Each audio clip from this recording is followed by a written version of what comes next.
지난 주일부터 우리는 하나님을 믿는 사람으로 행복하게 살아가는 비결에 대해서 말씀을 나누고 있습니다. 지난주에는 우리가 지금까지 살아온 과거에 대해서 어떻게 받아들이는 것이 행복한 삶의 비결인가에 대해서 말씀을 나누었습니다. 이제 지난주일은 과거, 오늘은 현재 이 시점에 우리가 어떻게 살아가야 되는가, 현재의 시점에 대해서 한번 살펴보죠. 오늘 설교 제목이자 주제입니다. 여러분 꼭 기억하시지요. 저를 한번 따라해 보실까요? 현재는 주 안에서 늘 감사하면서. 여러분 이렇게 살아가시겠습니까? 네. 주님 안에서 늘 감사하면서 범사에 감사하는 삶이 우리 인생의 현재를 살아가는 행복의 비결이다 하는 겁니다. 물론 범사에 감사한다는 것이 쉽지 않습니다.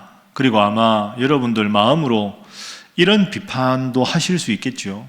목사님, 범사에 감사하라는 게 말은 좋은데 그거 현실적이지 않습니다. 직장도 제대로 없고 지금처럼 코로나로 힘들고, 이게 참 어떻게 살아가야 될까 막막한 상황에 무슨 감사가 나옵니까? 그건 현실적이지 않습니다. 혹시 여러분 그렇게 생각하십니까? 그게 아닙니다. 그것은 하나님 믿지 않는 사람들이 세상을 살아가는 방식이지, 하나님 믿는 사람들은 환경에 따라서 감사와 불평을 반복하면 안 됩니다. 왜 그럴까요? 지난주에 우리가 말씀을 살펴본 대로 이 빌립보서는 사도 바울이 감옥에서 썼습니다. 바울이 부귀영화를 누리면서 감사하라 이렇게 말씀하신 게 아니고, 하나님 말씀을 전하다가 억울하게 감옥에 갇혀 있습니다. 지금이라도 간수가 부르면 나가서 짐승의 밥이 될 수 있는 절대절명의 위기에서도 기뻐하라, 감사하라 이렇게 말하는 거죠. 그래서 주님 안에 감사하는 건 환경에 관계없이 감사할 수 있어야 하는 겁니다. 또 하나 이런 비판도 가능하겠죠. 목사님, 범사에 감사하라는 건 너무 소극적이지 않습니까? 그냥 현실을 변화시키고 개혁시킬 의지가 없이 그냥 체념하고 포기하고 있는 그대로 소극적으로 다 받아들이라, 그게 무슨 발전이 있습니까? 여러분, 그것도 잘못된 질문입니다. 범사에 감사하라는 건 모든 걸 체념하고 받아들이라는 그런 소극적인 의미가 아닙니다. 예를 한번 들어볼까요? 빌립보서를 제가 감옥에서 쓴 옥중서신이라고 말씀드렸는데요. 이 옥중서신 중에 빌레몬서라는 성경이 있습니다. 빌레몬서는 한 장밖에 안 되는 짧은 성경인데, 그 빌레몬서는 사도 바울이 빌레몬에게 쓴 편지입니다. 그런데 빌레몬이라는 사람이 하나님을 믿는 사람인데 집이 꽤나 부유했던 것 같습니다. 그 집에 종노릇하는 사람들, 노예들이 있었습니다.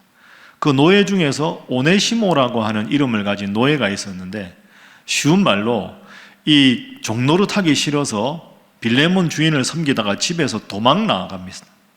그 도망을 나가서 이렇게 떠돌다가 사도 바울이 전하는 복음을 받아들여서 기독교인이 됩니다.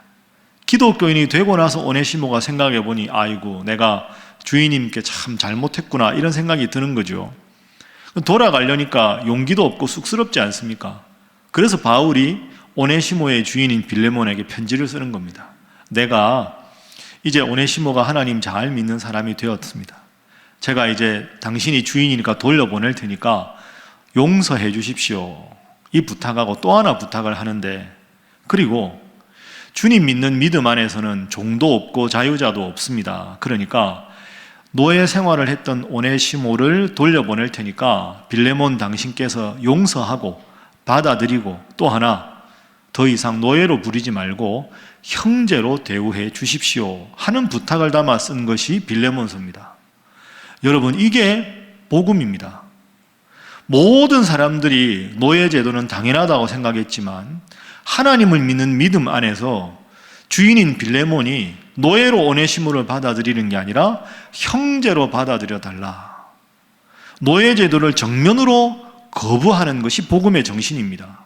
그러니까 여러분, 범사에 주님 안에 감사하라는 건 체념하고 아무리 사회가 잘못되고 구조적으로 문제가 있어도 그냥 포기하고 수용하라는 소극적인 게 아니라, 때로는 타협할 수 없는 복음의 정신으로 사회를 개혁하고 변혁시키고 힘들고 어려운 상황에서도 목숨이 경각에 달려있는 상황에서도 감사할 수 있는 삶의 적극적인 태도가 바로 오늘 본문이 말하는 주님 안에서 감사하라 하는 말씀의 뜻이 됩니다. 여러분, 이게 대단한 거죠. 혁명적인 겁니다. 어떻게 범사에 감사할 수 있습니까? 특히 사도 바울이 지금 감옥 속에 있는데 지금이라도 불려나가면 죽는 상황에서도 감사를 말합니다. 바울의 믿음이 대단하죠. 어떻게 바울이 그럴 수가 있었을까요? 그 이유가 오늘 본문 7절, 8절에 나옵니다. 화면 보십시오.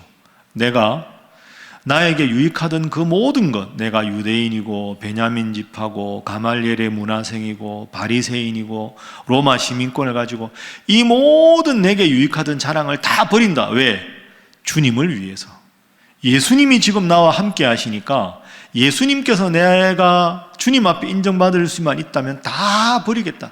8절에 보면 예수님의 이름을 위해서 이 모든 것을 배설물로 여기겠다. 이렇게 말합니다.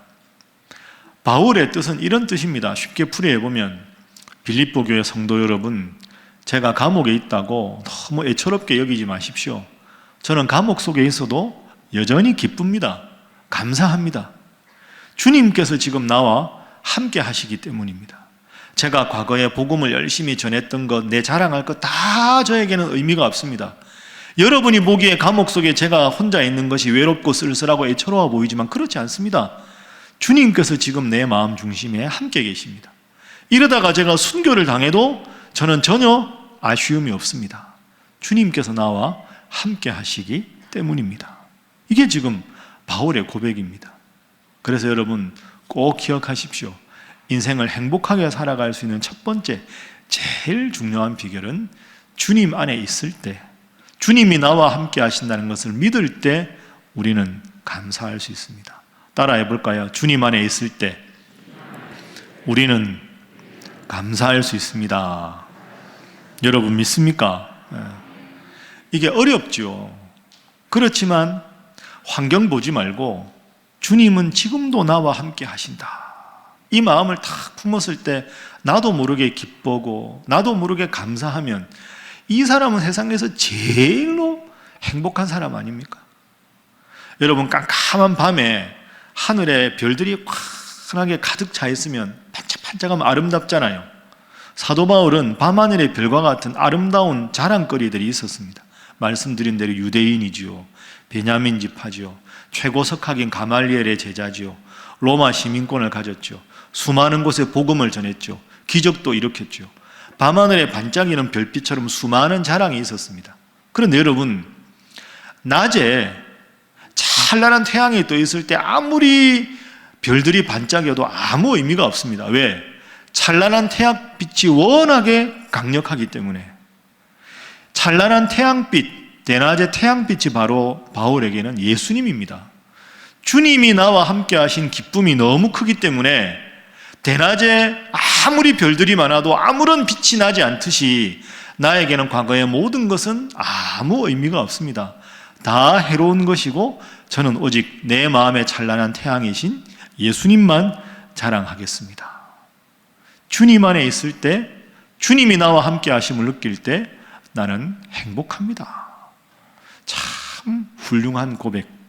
그러나 우리가 반드시 도전해서 얻기만 하면 세상에서 가장 행복한 사람이 될 수 있는 훌륭한 고백이지요. 여러분, 이런 표현도 있습니다. 잘 생각해 보시죠. 행복해서 감사하는 것이 아니라 감사하기 때문에 행복한 겁니다. 여러분, 그렇죠? 행복해서 감사하는 게 아닙니다. 자꾸 감사하다 보면 저절로 행복해지는 거죠. 아마도 사도 바울에게 당신은 뭐가 그렇게 행복합니까? 라고 물으면 예, 내가 행복한 이유는 주님께서 늘 나와 함께 하시기 때문입니다. 감옥에 있어도 죽을 지경이 되어도 매를 맞아도 억울해도 주님이 나와 함께 하시니 감사합니다. 여러분, 이게 성경에서 말하는 감사입니다. 주님 때문에 감사하고 감사하기 때문에 행복하고 제가 말씀드린 대로 이 빌립보서는 빌립보 교회에 쓴 편지입니다. 빌립보 교회 상황이 어떻다고 기억하십니까, 여러분? 빌립보 교회가 훌륭한 교회가 아닙니다, 지금 상황이. 사도 바울은 지도자는 떠났죠. 교인들 산에 다툼이 생기고 갈등이 생겨서 막 이렇게 교인들 마음이 갈기갈기 찢어졌습니다. 그런데 사도 바울도 없다 보니까 또 잘못된 가르침, 이단을 가르치는 사람들이 들어와서 그 갈등을 더 심각하게 만들어 버렸습니다. 이런 현실만 생각하면 사도 바울이 감사가 나오겠습니까? 그런데 바울이 그래도 감사합니다. 빌립보 교회에다가 뭐라고 말하느냐 한번 볼까요? 1장 8절 화면으로 보십시오. 내가 예수 그리스도의 심장으로 너희 무리를 얼마나 사모하는지 하나님이 내 증인이시니라.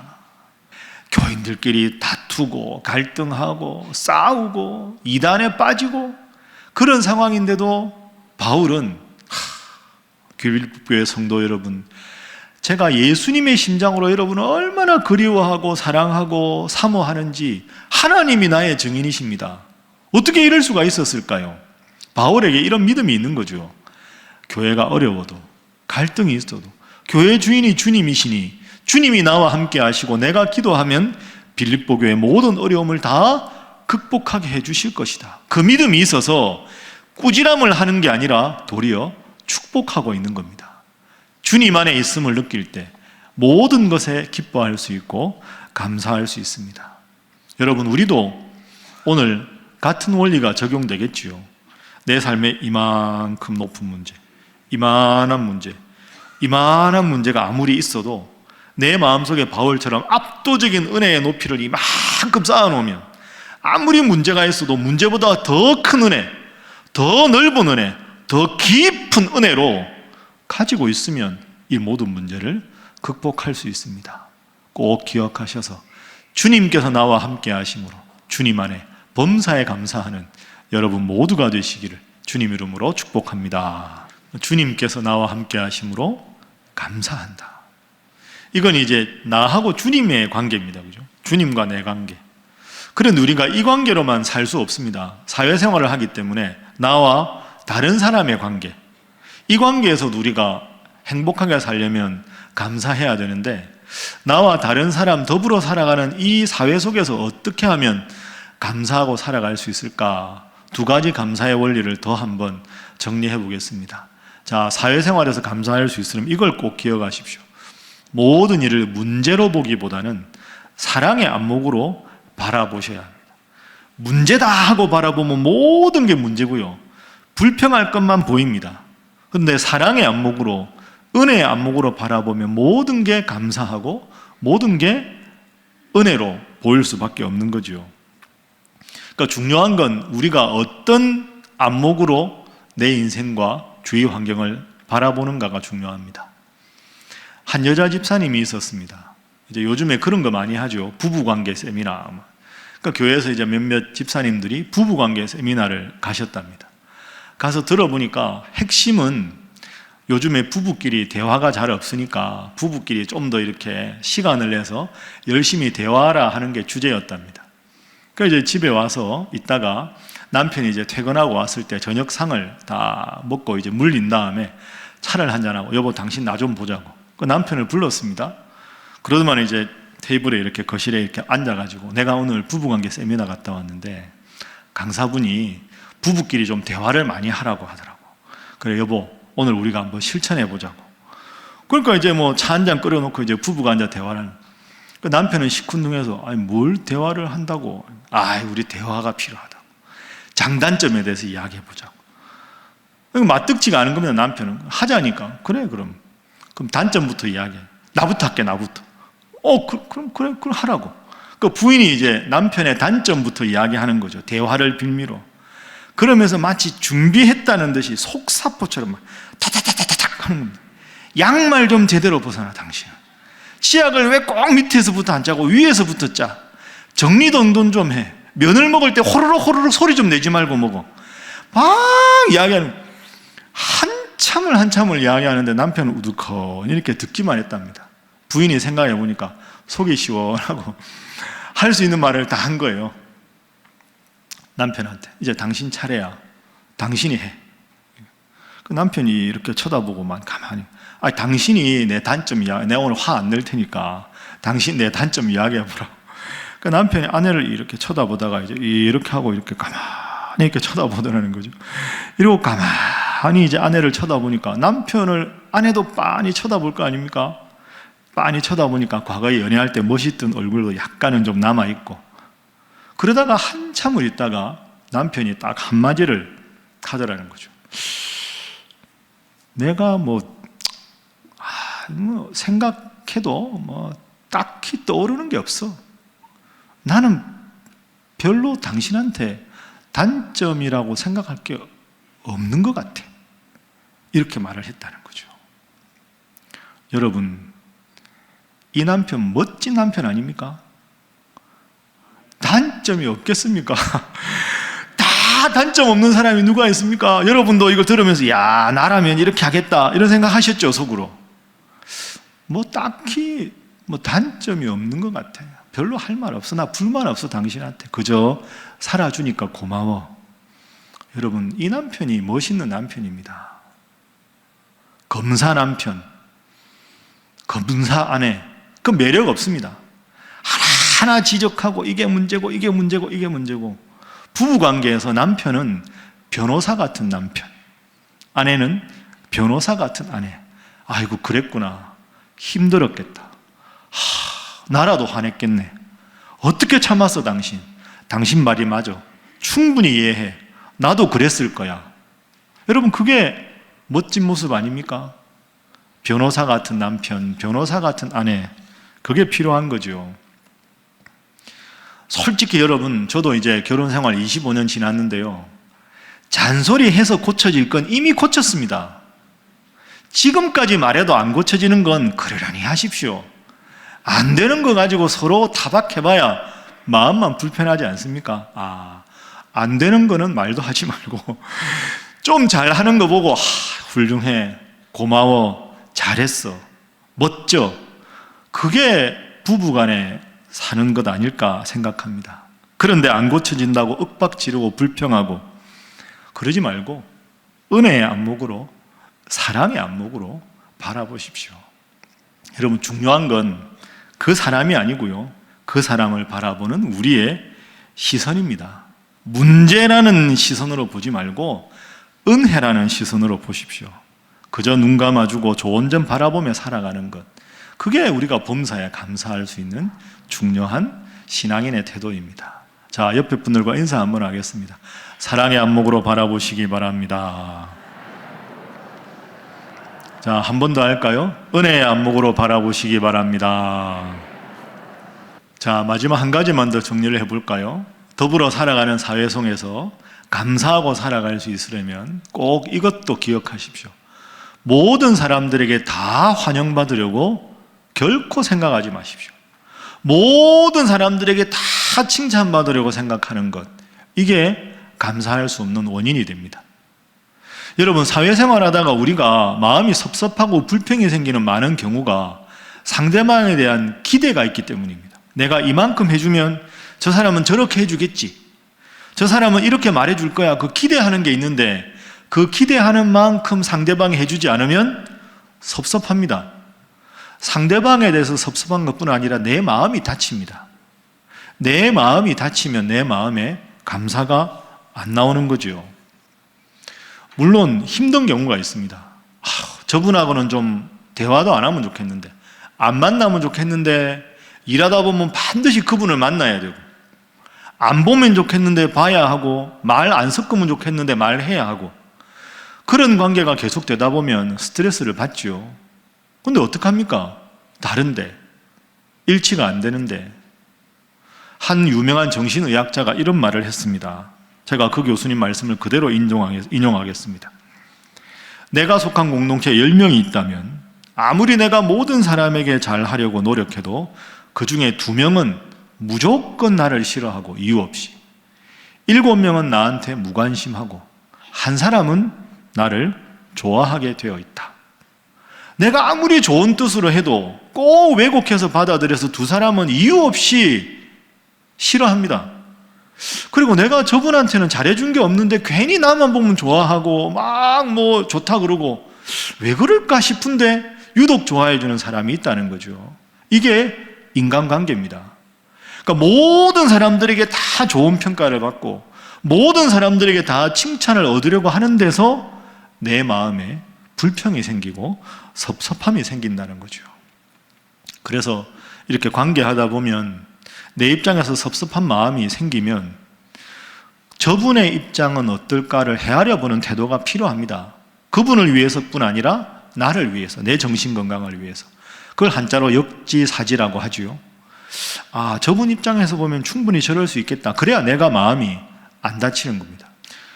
목회를 하다 보면 연령도 다르고 영적인 스타일도 다르고 성별도 다르고 신앙의 연륜도 다르고 취향도 다르고 다 다릅니다. 한 목사님이 부목사님 생활을 오래 하다가 이제 담임 목사님이 돼서 몇백 명 모이는 교회 담임 목사님으로 가셨답니다. 목사님도 기대가 많고 그 교회 성도들도 기대가 많습니다. 그러니까 그 교회 성도들이 틈만 나면 목사님께 와서 목사님 이렇게 해주세요. 저는 이걸 원하니까 이렇게 해주세요. 저분은 또 저렇게 해주세요. 수백 명이 시간 날 때마다 찾아와서 다 자신들이 원하는 목회 스타일을 이야기를 다 하더라는 거죠. 이 목사님이 고민에 빠졌습니다. 이분 말씀 들었자니 저분 말씀이 안 될 것 같고 저분 말씀 듣자니 이분 말씀 못 들어줄 것 같고 고민하다가 주일날 설교 마치고 나서 마지막에 이렇게 광고를 하셨답니다. 여러 성도 여러분, 제가 여러분들께 한 가지만 딱 묻겠습니다. 한 사람이 수백 명에게 맞추는 게 쉽겠습니까? 수백 명이 한 사람에게 맞추는 게 쉽겠습니까? 알아서 좀 잘 부탁드립니다. 이렇게 말씀을 마쳤다 하는 거죠. 그렇다고 오해하지 마십시오. 여러분 다 저한테 맞추시라 이런 뜻이 아닙니다. 저는 괜찮습니다. 그런데 이것을 신앙생활에 그대로 적용을 해보면 우리 모두 주님 한 분의 이 하나님의 말씀에 우리의 관심을 맞추어야 하지 않겠습니까? 주님께 막 떼쓰면서 이렇게 해주세요, 저렇게 해주세요, 이렇게 해줘야 합니다, 저렇게 해주시면 싫어요, 전부 이야기하기보다는 주님께서 나에게 원하시는 것이 무엇일까? 그걸 우리가 먼저 물어야 하지요. 내 생각 앞세우고 이렇게 저렇게 내 주장 내면서 생각하지 말고 매일마다 말씀과 함께 본문을 펼쳐서 오늘 말씀을 읽고 이 말씀을 붙잡고 이 말씀이 기준이 돼서 살아가게 해주십시오. 주님이 기준이 되고 말씀이 기준이 되고 그렇게 살아가야 사도 바울처럼 우리가 범사에 감사할 수 있게 되는 것이죠. 말씀을 정리하겠습니다. 우리 사랑하는 신일의 성도 여러분, 오늘 바울이 보여주는 이 감사와 기쁨은 누구도 빼앗을 수 없습니다. 주님과 함께하는 절대적인 감사이기 때문입니다. 애써서 불평거리, 문제거리, 시비거리를 계속 찾으려고 하지 마십시오. 그게 여러분의 영적 생활에 건강하지 않습니다. 그저 은혜의 안목으로 바라보면 모든 것이 은혜요, 기쁨이요, 감사입니다. 한 시인이 비가 부슬부슬 내리는 날 창밖을 보면서 그 흘러내리는 빗물을 보면서 부슬부슬 내리는 빗방울을 보면서 이렇게 시구를 완성을 했답니다. 종일 비가 내린다면 떨어지는 빗방울 수만큼 하염없이 주님께 감사합니다. 떨어지는 빗방울 수만큼 하염없이 주님께 감사합니다. 이런 영적인 감수성을 가지고 주님께 기도하고 말씀 중심으로 살아가서 현재의 삶이 코로나 때문에 또 피곤하고 지쳐서 힘들더라도 주님만이 주실 수 있는 기쁨과 감사로 행복하고 복된 인생 살아가시는 우리 신일의 모든 성도 되시기를 주님 이름으로 축복합니다.